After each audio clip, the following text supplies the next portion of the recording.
The cameras were rolling, the audience was cheering, and then 75-year-old Eleanor Walsh stood at the Family Feud podium beside her 22-year-old granddaughter, Jessica, her wedding ring still gleaming on her finger after 52 years of marriage that had ended 6 months ago when Harold's heart had simply stopped beating, one Tuesday morning while he was reading the newspaper at their kitchen table.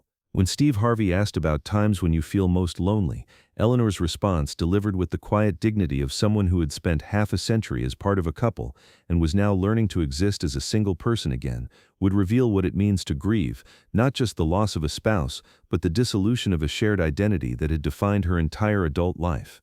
"When I try to talk to Harold and remember he's not there," Eleanor had said, her voice carrying the weight of 6 months spent reaching for a phone to call someone who would never answer again, turning to share a thought with someone who was no longer sitting in his favorite chair, and waking up each morning to the devastating reminder that the person who had been her constant companion for over 5 decades was gone forever. "We were married for 52 years, and I still catch myself wanting to tell him about my day or ask his opinion about something. The silence in our house is so loud it hurts."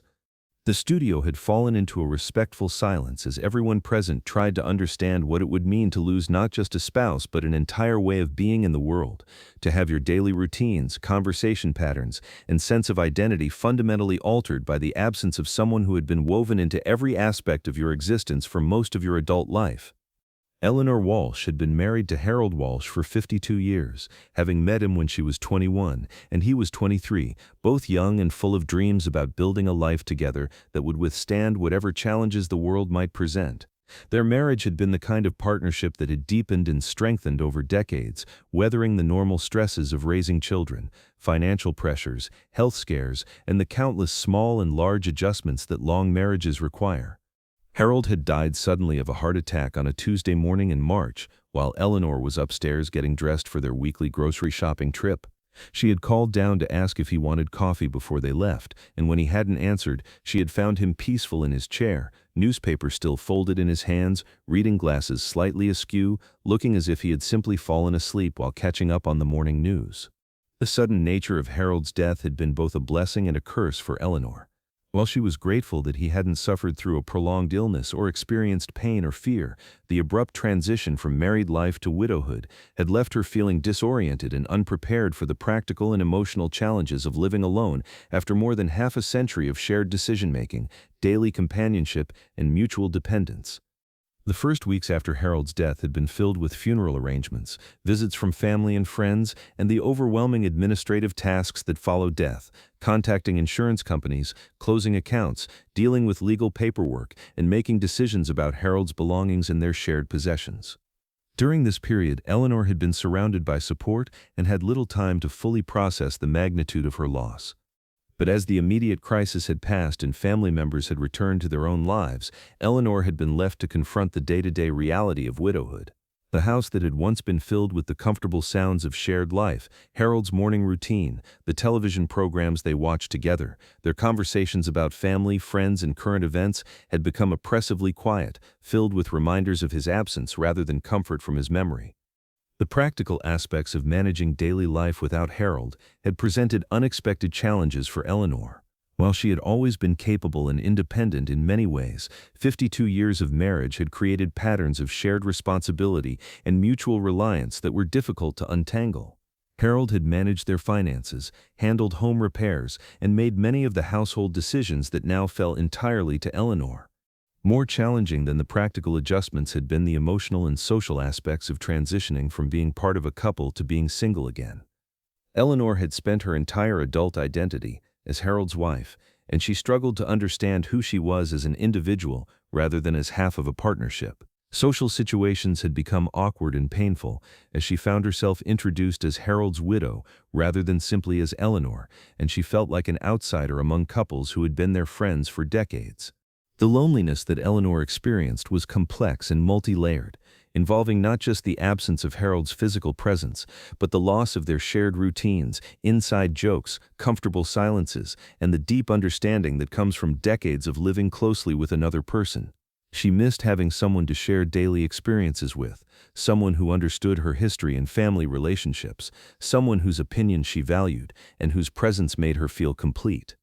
Jessica, Eleanor's granddaughter, had moved in with her after Harold's death, recognizing that her grandmother needed companionship and practical support during her adjustment to widowhood.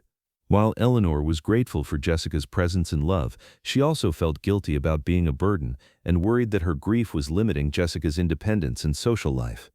The relationship between Eleanor and Jessica had deepened during the months they had lived together, with Jessica learning about her grandmother's marriage, hearing stories about Harold that she had never known, and witnessing the profound nature of grief that comes from losing a life partner.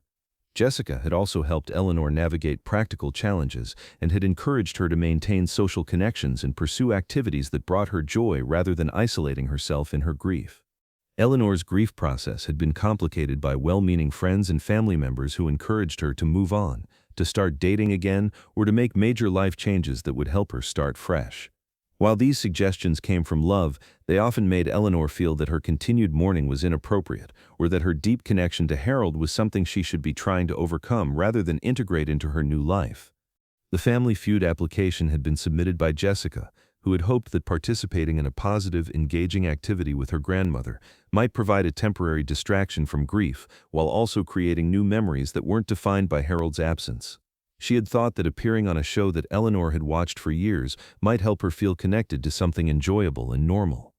During the pre-show preparations, Eleanor had been polite and engaged, but clearly struggling with being in an unfamiliar environment without Harold, who had always been her companion for new experiences and social situations. The production team had been sensitive to her recent loss and had made sure she felt supported and comfortable throughout the taping process. The game had been proceeding with Eleanor participating thoughtfully, drawing on decades of general knowledge and life experience, while clearly missing the person who would have been her natural teammate and supporter in such a situation. The Walsh family was competing against the Rodriguez family from Texas, and while both sides had been playing enthusiastically, there was something poignant about watching Eleanor navigate the social interaction without her lifelong partner. But when it came time for the category "Times When You Feel Most Lonely," and it was Eleanor's turn at the buzzer, the question had struck directly at the heart of her daily experience with widowhood, and the profound isolation that comes from losing your closest companion and confidant. Steve Harvey had approached the podium with his usual warm energy, but something about Eleanor's obvious grief and the gentle way Jessica was supporting her had made him immediately more respectful and gentle than usual. "All right, Mrs. Walsh," Steve had said softly, "times when you feel most lonely. What comes to mind?" Eleanor had looked at Jessica, then back at Steve, her expression showing the mixture of sadness and resilience that characterized her daily navigation of widowhood. "When I try to talk to Harold and remember he's not there," Eleanor had said, her words capturing the ongoing nature of grief and the way muscle memory of marriage persists long after death has ended the partnership. "We were married for 52 years, and I still catch myself wanting to tell him about my day or ask his opinion about something. The silence in our house is so loud it hurts." The studio had become completely quiet as everyone present understood that they were witnessing someone describing one of life's most profound losses, the end of a decades-long partnership that had defined her entire adult identity.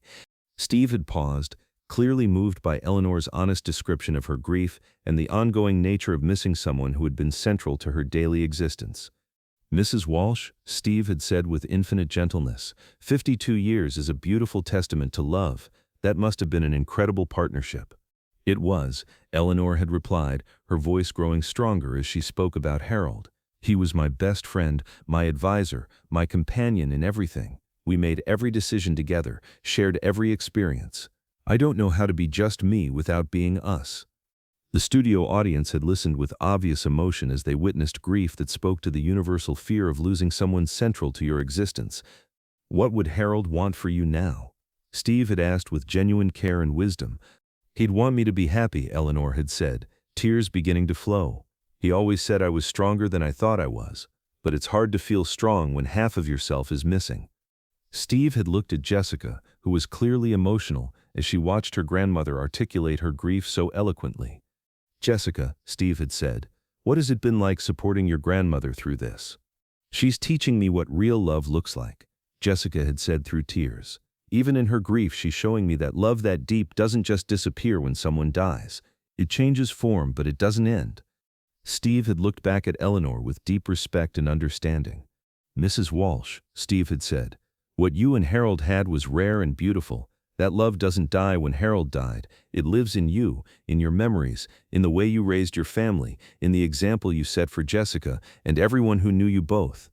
Steve had begun removing his suit jacket, understanding that this moment required recognition of Eleanor's profound loss and validation of her ongoing love for Harold. "Mrs. Walsh," Steve had said, placing the jacket around her shoulders, "this jacket represents something very important today. It represents the understanding that love that deep never really dies, it just changes form. Harold may not be physically here, but the love you shared is still alive in your heart." Eleanor had pulled the jacket closer, clearly moved by Steve's words, and the recognition that her grief was a testament to the depth of her love rather than something to be quickly overcome. Steve had turned to address the studio audience. "Ladies and gentlemen," Steve had announced, "Eleanor Walsh is showing us what true love looks like, not just in marriage but in grief. She's teaching us that missing someone deeply is a reflection of loving someone completely, and that some partnerships are so profound they continue even after death separates the partners." The game had resumed with increased appreciation for the present moment and the relationships that define our lives, as everyone understood that they were witnessing someone whose grief was a testament to the power of love rather than simply an experience of loss. When Steve had asked the final question about things that last forever, Eleanor had answered with quiet conviction, "Love between people who truly know each other." The episode aired 2 months later and became a powerful tribute to long marriage and the grief that follows profound loss. Grief counselors and widowhood support organizations used Eleanor's story to help people understand that grief is love with no place to go, and that the loneliness of widowhood reflects the depth of connection that was lost. Eleanor and Jessica had kept Steve's jacket as a symbol of the recognition that Eleanor's love for Harold continued even in his absence.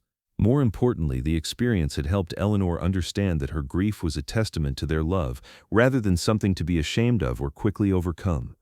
The jacket represented Eleanor's understanding that love transcends death, that missing someone deeply reflects having loved someone completely, and that the silence left by a partner's absence can eventually be filled with gratitude for the years of conversation, companionship, and shared life that death cannot erase. Because that's what enduring love looks like when it faces the ultimate separation. That's what partnership sounds like when it echoes in memory after one voice has been silenced. And that's what happens when a 75-year-old woman teaches everyone around her that grief is love persisting beyond death, that loneliness honors connection, and that some relationships are so profound they continue to shape and sustain us even after physical presence has ended. Eleanor Walsh was learning to live without Harold after 52 years of marriage, but on that day at Family Feud, she showed that love that deep never really dies, that grief is a testament to connection, and that the silence left by a beloved partner can eventually become a space filled with gratitude for decades of shared love, laughter, and life.